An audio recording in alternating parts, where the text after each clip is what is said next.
Well, well, well. Looks like demand for electric vehicles is through the roof right now, just as a whole bunch of new models are coming to the market. You know what that means? Time for a comparison test. Today, we'll show you all around our very own Volkswagen ID.4 and our very own Ford Mustang Mach-E. Both of those are part of the Edmunds long-term test fleet, which you can read more about right there. The ID.4 is spacious and practical, while the Mach-E is fun to drive, and this one has the extended battery for more range. But what's this? The Toyota bZ4X.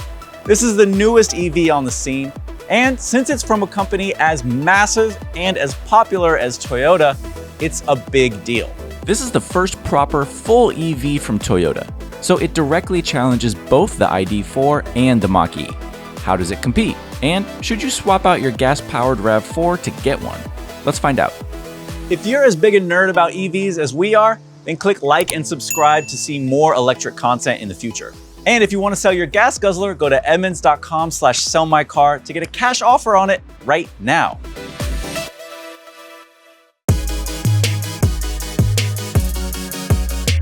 Let's start with our ID.4. Now, at its heart, the ID.4 is about everyday practicality. It's an extremely usable car. And by that, I mean there are plenty of places to store people and cargo. And plus, it's got a family-friendly price. Starting prices for the ID.4 range from about $42,000 to $49,000. And importantly, the ID.4 is available for a full federal tax credit, which means that you could get up to $7,500 back off the price of the vehicle. Not every EV comes with that offer. Click the box here to read our detailed article explaining the EV credit process and what you can expect. Next up is the Mach-E. Call it a Mustang or don't, doesn't bother me. But what's clear is that Ford put style and fun front and center. That doesn't mean that other areas have to suffer. In fact, the Mach-E is surprisingly practical. In fact, we liked the Mach-E so much, we named it the Edmunds top-rated luxury EV for 2021. Pricing starts at about $45,000 for base models and can go all the way up to $63,000 for the high-performance GT model. Keep in mind that you'll have to get in line for a 2023, as all the 2022 versions are sold out. Finally, let's talk bZ4X. Well, it's a Toyota. And by that, I mean you should know exactly what you're getting into. All the controls are sensibly placed, everything's easy to find. Just because it's an EV doesn't mean it needs to be weird or different or out there. bZ4X is essentially just like any other car, and that's a very appealing prospect to a lot of people. So if you're coming from a traditional gas car into an EV, there's not much you need to learn about operating this car, just charging, which we'll cover later. Pricing is similar to the ID.4, ranging from about $43,000 to $48,000 for a new bZ4X. Now that we know a little more about these three EVs, let's dive inside.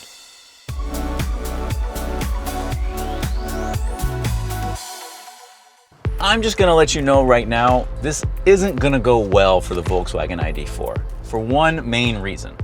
We'll get to that later. First, when you get into the ID.4, it is very easy to find a comfortable position and have space to move around, which is really nice. And check this out, when you adjust the steering wheel, the driver display moves with it. Pretty neat. Our car came with cloth seats, but I find them really comfortable and supportive with a great shape. The only thing is there's no ventilation option. Kind of a bummer. There's also a lot of glass space around me with the windshield and the windows, which makes for excellent outward visibility. Plus, this screen is really nicely placed, big and vibrant, but that brings us to technology. The control system for the ID.4 is just bad. bad, there's no way around it. It's the same system Volkswagen is rolling out in some other models, but especially in the ID.4, which is supposed to be easy to use, family friendly, having a frustrating feature like that just kind of ruins the experience. Sometimes pressing these buttons just doesn't work, and even when it doesn't really give you the confidence that it's doing what you want it to do. I've been driving this car for over a week now, and you can slide the screen side to side slowly. And then I didn't realize until just now that there's more hidden buttons under here that I didn't even know were there. Seems pretty important thing to know. VW designers, see me after class. As for space in the backseat, there is plenty of room, with excellent anchors for attaching car seats for infants and children. Cargo space comes to just over 30 cubic feet in total, which falls in between the Mach-E and the bZ4X. There is a hidden underfloor storage area in the trunk, and the floor will drop down a space too, to give you a little extra room.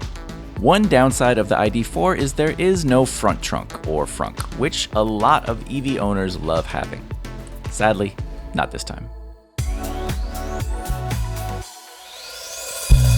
We're here now in the Mustang Mach-E, and just like many other electric vehicles, one of the hallmarks in here is how easy it is to slide right inside and get comfortable. Now, immediately upon getting in here, especially having just come out of the ID.4, it's very apparent that the interior has a lot more character and styling to it. Flowing lines and different mixed materials. It's got nice visibility, glass all the way around with pretty thin pillars. The only thing that really hampers visibility is the big enlarged cowled hood up in front. However, just keep in mind that even though that hood is big, that's also the reason that it can fit a frunk inside. The Mach-E is the only one of the 3 cars in this video that has a frunk. Coming around now to the seats, our Mach-E has big, comfortable leather seats, and this is the sportiest car out of the 3, and it has the least side support. So they're big and wide, but it's very easy to like slide side to side in them. Kind of a strange thing for a Mustang. They are comfortable though. And then finally we come to the centerpiece, the 15.5-inch center touchscreen right in front. This is a really nice system. Everything is big and clear, vibrant, easy to see and use and move around. It's run by Ford's Sync 4 infotainment system, which we think is one of the best out there. And having it in the Mach-E is definitely a big plus for this car. There's also a slim driver display right in front to display your speed and other information. And it really rounds out the technology in this car, which is one of its biggest strengths. Moving into the backseat, there is good legroom for rear passengers and even better headroom. We also like the space for child seats, but the anchors are kind of hidden and a little bit harder to get to. Now, cargo space comes to over 34 cubic feet, which is the best of this group. Just keep in mind that that includes the frunk. Man, I love saying frunk.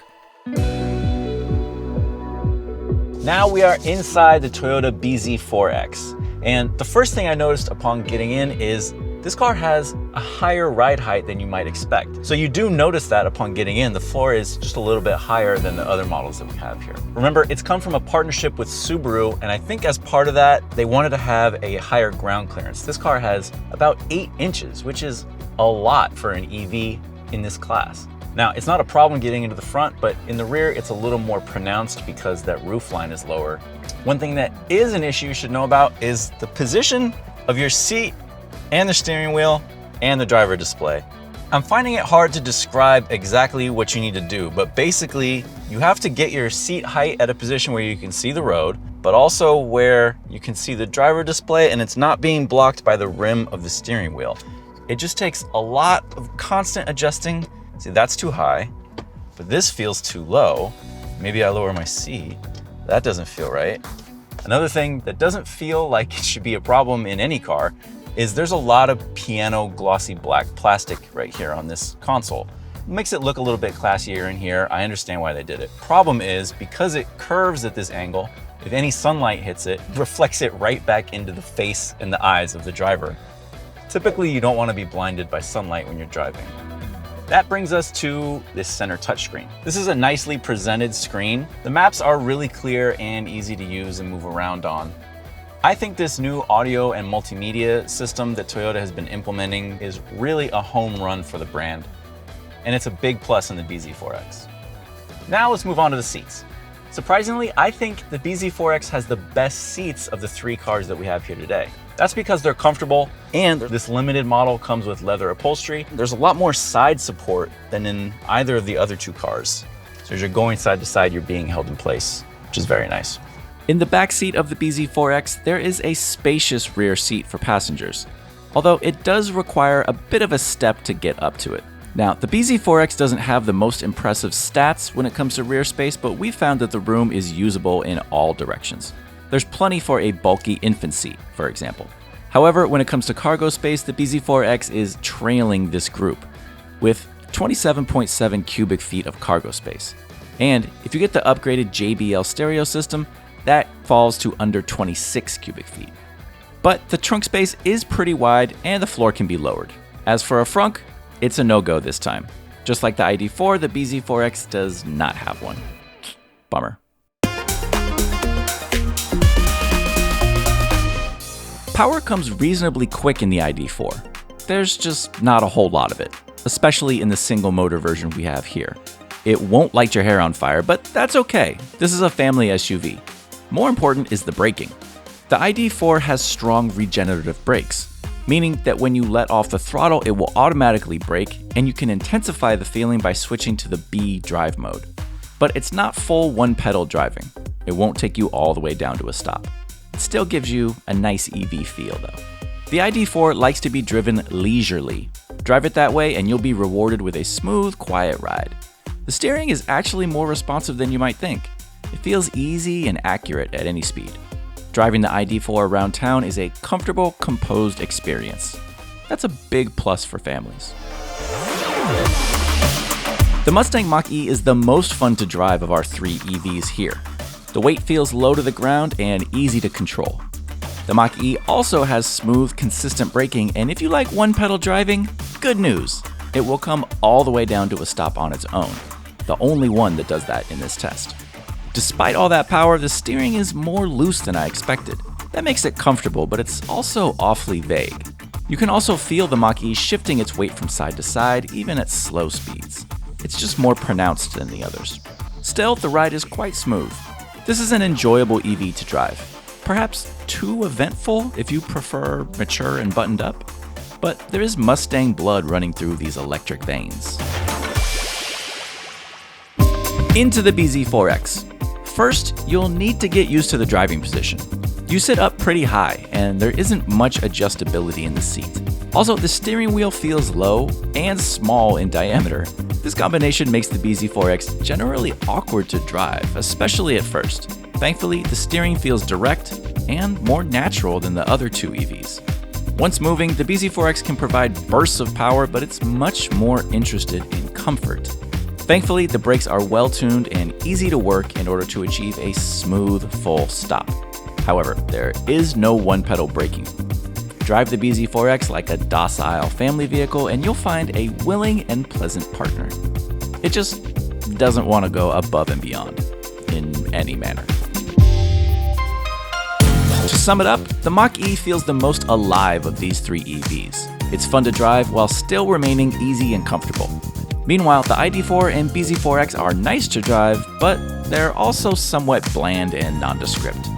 Kind of like their names. Pick the Mach-E for excitement and the ID.4 for refinement and precision.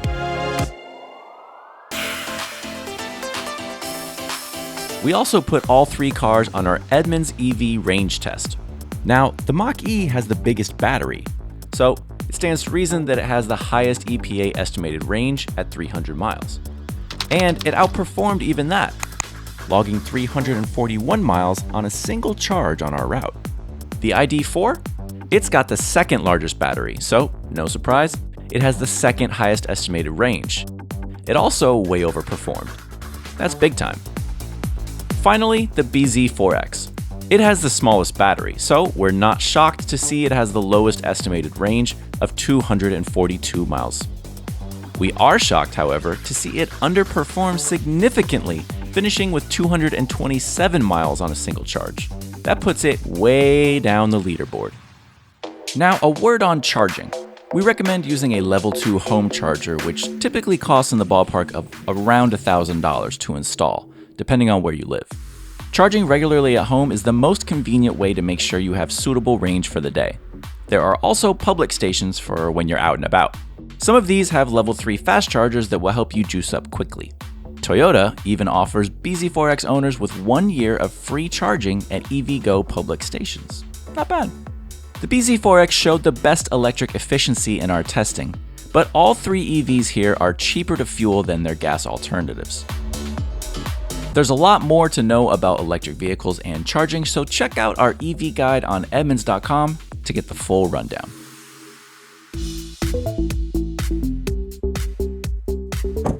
We set out to learn a lot today. And here's where I've ended up.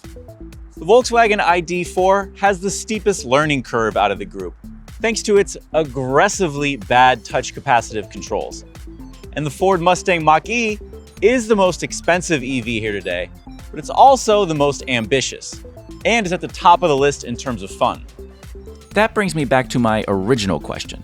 How does the bZ4X stack up in this class?